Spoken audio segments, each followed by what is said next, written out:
जय हिंद दोस्तों, JNG exam में आज आपका एक बार फिर से स्वागत है। आज अपन जुलाई अगस्त में एमपी एक्साइज कांस्टेबल यानी आबकारी आरक्षक के लिए प्रीवियस क्वेश्चन पेपर सॉल्व करेंगे, जो होने वाले एग्जाम के लिए आपके लिए वेरी इंपॉर्टेंट रहेंगे, जिससे आपको पता चलेगा कि जेईई के किस लेवल के क्वेश्चन आते हैं। आपको उसी लेवल की तैयारी करनी है, जिससे आपका पेपर क्लियर क्वालिफाई हो सके। तब तक आप वीडियो को लाइक और चैनल को सब्सक्राइब जरूर कीजिएगा, जिससे आपको डेली वीडियो मिले। चैनल को आपको सब्सक्राइब जरूर करना है।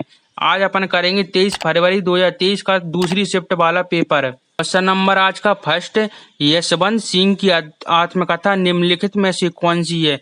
देख लीजिए, आज फिर एक पुस्तक आ गई है। आपको सारी पुस्तकें याद करनी है, जिससे आपको एक क्वेश्चन गारंटी से फंसेगा। आंसर है इसका ऑप्शन बी यानी रिलेटलेस। क्वेश्चन नंबर 2, वैज्ञानिकों ने किस देश में द ट्रैपिंग जोन की खोज की सूचना दी है। राइट आंसर ऑप्शन 2 यानी मालदीव देश में। नंबर रहा तीसरा, अगस्त 2022 में भारत की श्री अरबिंदो घोष की जयंती मनाई गई है।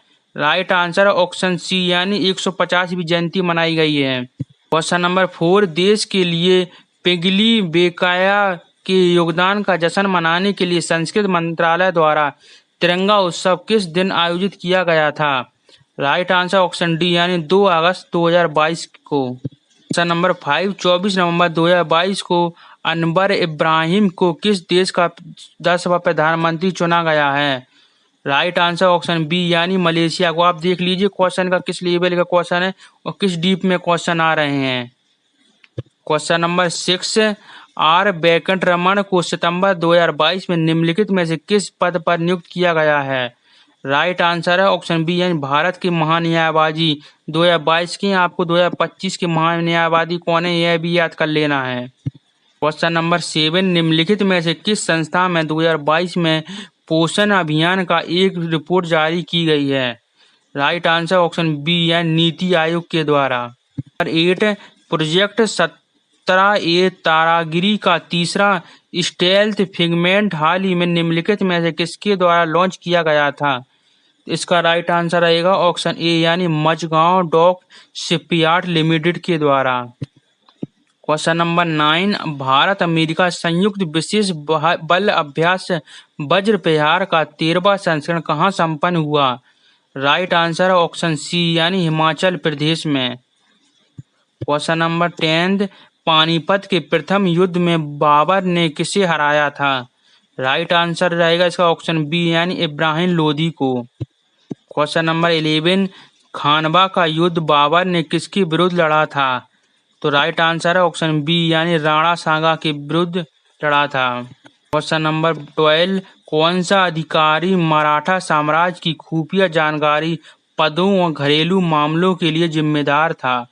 राइट आंसर है ऑप्शन ए यानी बाकिन नाबिस। क्वेश्चन नंबर 13, तंजावुर और चित्तवरम में भव्य शिव मंदिर का निर्माण किसने कराया था।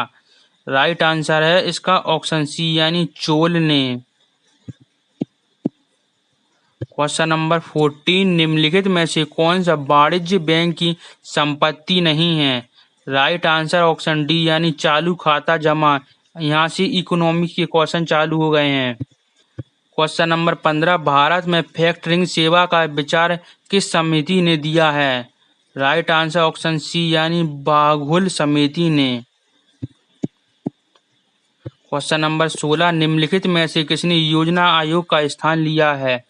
राइट आंसर है ऑप्शन सी यानी नीति आयोग ने। नीति पहले योजना आयोग थी, वही अब नीति आयोग बन गई है।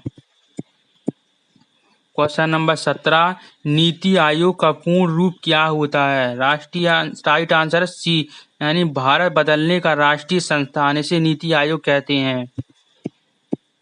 क्वेश्चन नंबर 18, किस फैसले में सर्वोच्च न्यायालय ने कहा कि राजनीति के मार्गदर्शक सिद्धांतों को और मौलिक अधिकारों के बीच संतुलित संविधान का ढांचा है। राइट आंसर रहेगा ऑप्शन ए यानी मिनर्वा मिल्स केस ने। राइट आंसर है ऑप्शन ए यानी मिनर्वा मिल्स केस में।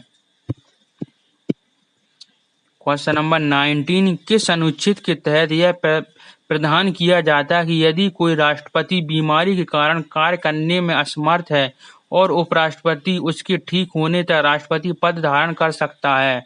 राइट आंसर ऑप्शन बी है अनुच्छेद 65(2) के तहत। क्वेश्चन नंबर 20, 42वां संविधान संशोधन बड़ा होने के कारण इसे क्या कहा जाता है?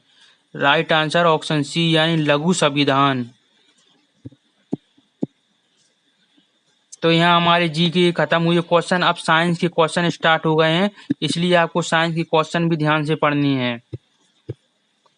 क्वेश्चन नंबर 21, ऊर्जा की एसआई इकाई क्या होती है?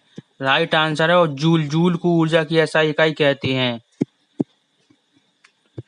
क्वेश्चन नंबर 22, कोशिका विभाजन चक्र के दौरान क्रोमोटिक्स के पृथक्करण की विफलता के परिणाम स्वरूप एक क्रोमोसोम का लाभ या हानि होती है, जिसे क्या कहा जाता है?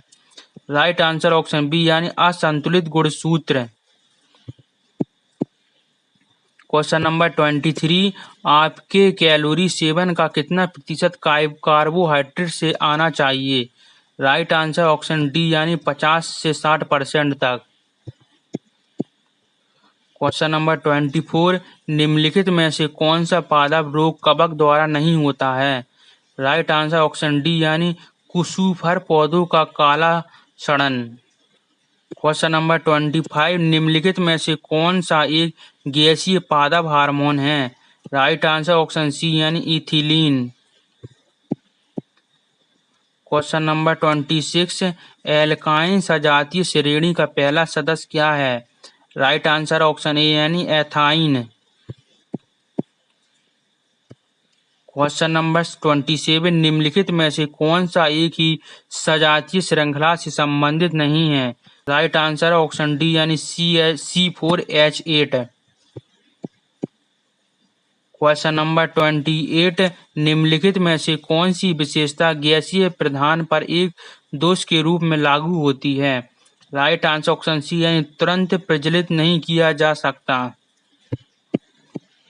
क्वेश्चन नंबर 29, निम्नलिखित में से कौन सा ईंधन तुलनात्मक रूप से स्वच्छ ईंधन हो?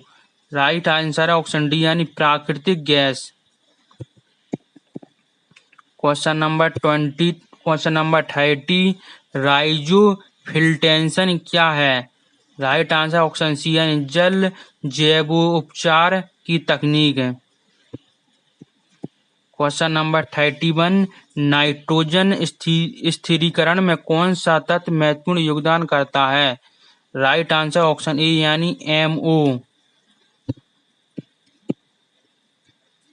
क्वेश्चन नंबर 32, कारगिल युद्ध विनाश के बाद 2016 में IUCN की लुप्तप्राय सूची में किस जंगली जानवर को जोड़ा गया था? राइट आंसर ऑप्शन ए यानी हिमालय ब्राउन बियर को। क्वेश्चन नंबर 33, ब्राजील अमेजन वर्षा वन में पेड़ों की लगभग कितनी प्रजातियां ज्ञात हैं? राइट आंसर ऑप्शन डी यानी 12,000। क्वेश्चन नंबर 34, निम्नलिखित में से की अधिचर्म को राइजोडर्मी कहा जाता है? राइट आंसर ऑप्शन ए यानी जड़। जड़ को राइजोडर्मी कहते हैं। क्वेश्चन नंबर 35, निम्नलिखित में से कौन अभी भी जीवित है? राइट आंसर ऑप्शन ए यानी चलनी नालिका। आपने सारे क्वेश्चन पढ़ लिए ना, आपको पता चलेगा कि लेवल का कितना कठिन है और कितने डीप में क्वेश्चन आते हैं। इसलिए आपको इसी लेवल की तैयारी करनी पड़ेगी, तभी आपका पेपर क्लियर होगा। अगर आपको ऐसी ही प्रीवियस की क्वेश्चन चाहिए तो हमारी प्लेलिस्ट बनी है, आप वहां जाकर पहले के पूरे पेपर पढ़ सकते हैं, जिससे आपको सारे क्वेश्चन अंदाजा हो जाए। तब तक आप वीडियो को लाइक और चैनल को सब्सक्राइब जरूर कीजिएगा। चैनल को सब्सक्राइब जरूर कीजिए, जिससे आपको डेली वीडियो मिले। बाय, जय हिंद। चैनल को सब्सक्राइब आपको जरूर ध्यान से करना है।